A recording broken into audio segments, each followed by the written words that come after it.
Hello everyone, in this video I want to show you the performance of the system with an Arc A770 and an i7 8700. So this is like a top tier CPU from 2018, and you will all know that Arc GPUs, the Intel GPUs, have problem with driver overhead that is even bigger than the NVIDIA ones.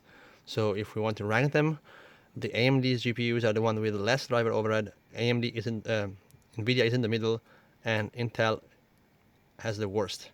So that means that NVIDIA GPUs will require more CPU power to render the scene, and Intel will require even more compared to AMD. And this translates in worse performance when you are CPU limited. Now here we are playing Fortnite, which is a very CPU intensive game. It's a competitive game. We're setting with performance mode, so that means that the graphics is rendered at a very low detail compared to what this game can achieve to give you the best performance, the best FPS numbers. Now this is the new performance mode, which is DirectX 12.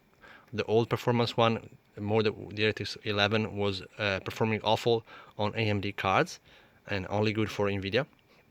I'll show you now the performance settings. When you're running performance mode, there is not much to set. I set the visual distance to medium, texture to low, meshes to low. And I can also set the resolution scale to 50% to better simulate like a CPU bottleneck. But in my experience, this doesn't change the FPS number that much with this combination of CPU and GPU. Maybe it slightly increases the lows. But yeah, I would say it slightly increases the low, but the visual hit is huge. But still, it's interesting to test like that. So I've been playing this Fortnite for like a couple of hours now. In the beginning, I was having stutters, and I think that's because of the shader preloading stuff. That is a problem with Fortnite that is very common, and I've been grown accustomed to that. So I knew that I had to play a couple of, even half an hour, I think, before the performance settled. And I can now say that the performance is fine, and I didn't encounter any stutters even while fighting. Now it's hard to do this, like find an enemy and shoot and show you the performance while we're actually fighting. Okay, here it is. Okay, well, he didn't see me, but yeah, I know I'm not good at this game, but I can understand when a game stutters when you meet an enemy, and this is not the case, so this is perfectly fine. Okay, and yeah, performance seems perfect for this game. Again, I don't see any difference between 50% resolution scale and full resolution, but that's also because I'm not a professional gamer and I can't really understand that kind of difference. But the FPS numbers are very similar. Maybe the lows again are slightly higher now, which is probably more because of the lower driver overhead when the GPU is less utilized than because of the actual GPU being the limiting factor here, the graphics performance being the limiting factor, okay? I don't know if that makes sense to you, if you can understand that. So yeah, let's switch to other games. Well, actually, let's check the hardware info setting readings. So CPU power maximum was 60 watts, and GPU power maximum recorded was 175 watts. So this is an Arc A770 with 8 GB of VRAM. Okay, now Cyberpunk. I hate the fact that when you set ray tracing medium, the XS super resolution is set to auto, so we don't know what's doing here. And I will go on and set it to performance, because I think that's the best way to do this, and I think XSS performance looks really good. So let's see how it looks and how it performs. And we're exactly in the sweet 60 FPS range, so this looks really fine. Of course, XSS is very good. I think it's better than the LSS even, as far as I understand. But don't count my words on this. I'm not very experienced with DLSS latest modes. The game looks amazing with ray tracing and everything, and yeah, the performance is perfectly fine for a like single player title. And the looks are great, and again, we're running on an old system, even though the system is very optimized. So that's a very good experience for you. Let's check the 1% lows later. And so minimum FPS is 56. You'd like to go a little bit higher with a first-person shooter, even though it's single player. But again, it's perfectly acceptable. This is 2K resolution, so that's very nice. And let's now track with the lower performance settings. I know, lower anisotropy, and I would lower the distance shadow resolution, volumetric fog resolution a little bit, volumetric cloud, max dynamic detail. Like, I would set everything that is ultra to high, and that would be my way to get a balanced view. I'm probably gonna not notice any difference, and just perform a little slightly better, maybe get to the 60 FPS number. And yeah, we got there. Let's get to another game. Arc Raiders. We're hovering around 80 FPS, between 75 and 85. Now, the game is, of course, running with ray tracing. There's kind of a dull day here, so there's not really much going on with the lights and everything. It doesn't look that good here. This is the blue gate. Let's see. We're running excess performance again. Dynamic low for the RTX. And custom settings with ray tracing, anti-aliasing low, and view distance high, set to high. Everything else set to high other than the post-processing, which is something I really don't like that much. And let's see how it fares with the shooting experience. Let's try to shoot down some arcs. Okay. Well, someone did that for us. There's some fighting going on. We're still hovering around the 85 FPS mark.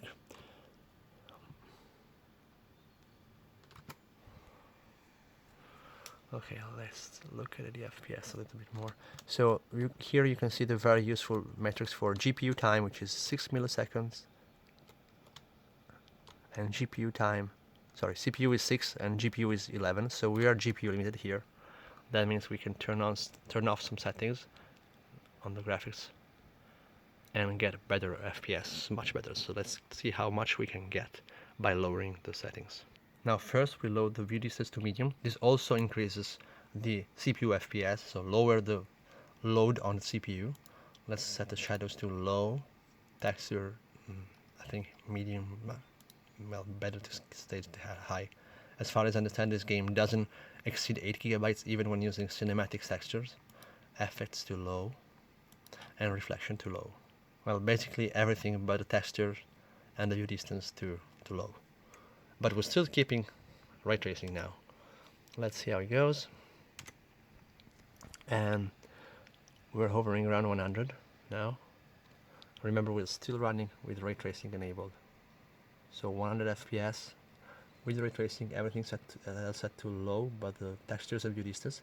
And I would say the game looks slightly worse, but not terrible. Still not terrible at all. That's a very nice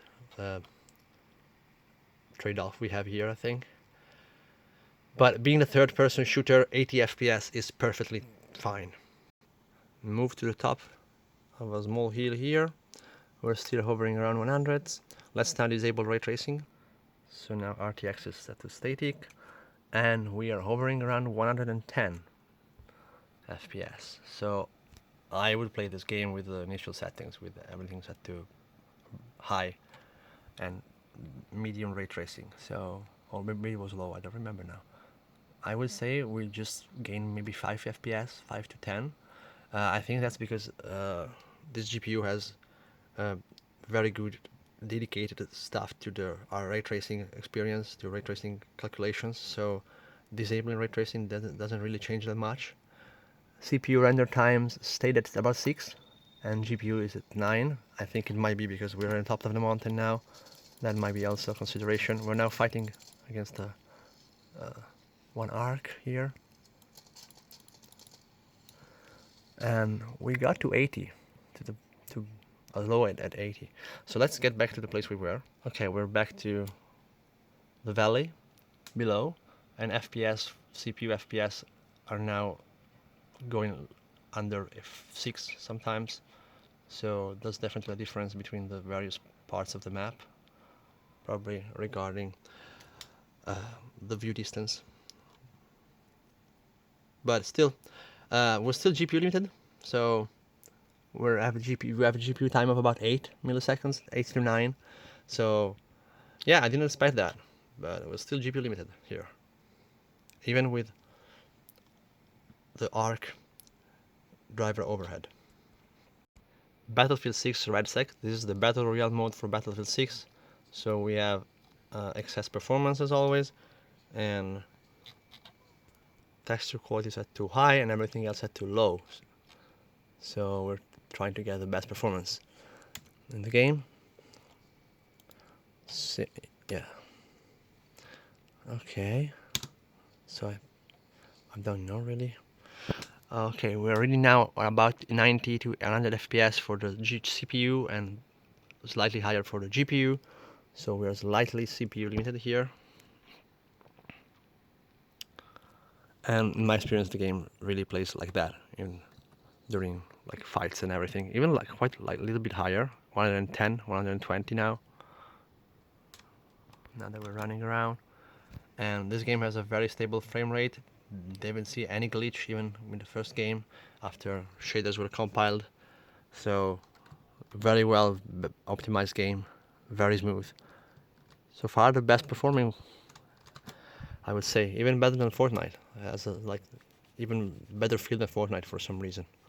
Maybe because this frame rate is more stable, and yeah, the game looks amazing. So yeah, perfectly playable. 120 is very close. So I would say that this Intel GPU really impressed me. I know that time has passed. Like this is middle 2026, almost like April 2026, March 11 drivers for the GPU. And let's check a little bit of the power readings for Battlefield, which is probably the heaviest game. Probably the one that stresses the hardware the most, I would assume, because of how good it looks. And it doesn't use ray tracing though, so that's something. Maybe our creators would have been heavier on the GPU because of the ray tracing cores being utilized.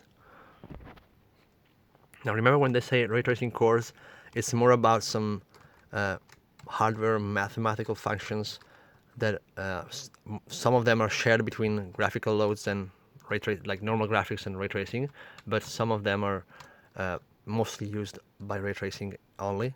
So that means that ray tracing in this situation doesn't have much of an impact as far as we saw in Arc Raiders with the overall GPU performance. But in my experience, for example, in AMD graphics, ray tracing has a higher performance impact on even on the latest RDNA 4 GPUs. I mean, this game looks amazing even without ray tracing, so that's something to say, really. So we're running at 120, in the 120 mark. Well, it now dropped while I was looking at that. Is that maybe it's the smoke? Wait, weird. What do we look at? Probably it's the direction we're looking at. Maybe the smoke. I'm currently looking at my teammate, and we're around 120, 110, 120. So yeah, the game is very smooth. And we have 65 watts for the CPU and only 140 for the GPU. So that's probably the reason being the lack of ray tracing here. So not terrible at all, even not that terrible on the power perspective compared to the performance we're getting, which is very decent. So let's try to shoot at someone. Very, very bad. FPS don't drop, but I already saw that. Well, I already played the game for maybe 1 hour, and the performance was super stable. I got shot, and I got a first deep under 90. Sorry, under 100 to the 90s, 93. Still amazing. And yeah, very good performance from the Arc GPU, really. Now spectating my teammate, and we're under 100 constantly here. Probably because of the way he's fighting. He's actually into fights, so it's understandable. The game looks so good, and yeah, we're probably coming back to the game. got down in a fight on a vehicle, still over 90. So yeah, and here's a good old fire strike score. We see that the GPU clock stays at 2.4. I didn't try overclock on this because I don't want to deal with the software. I didn't install the Arc control panel. But yeah, everything looks great. And really, Arc GPUs are an option as long as you have the possibility to upgrade to a BIOS that has resizable bar settings, like this motherboard has. Now, taking into consideration that this is a heavily optimized system, RAM frequency is 3333, and every timing is properly configured and optimized. And yeah, the CPU is not overclocked because it's not a K CPU, it's a 10700 non-K. This is undervolted though, with a minus 35 offset on the CPU. It's not shown here, but every voltage is optimized. System agent is 1.03, memory is 1.4. Yeah, take that into consideration, but still, the performance is great, and we are not CPU constrained in any scenario that we tested. And that is all for the video. Ciao!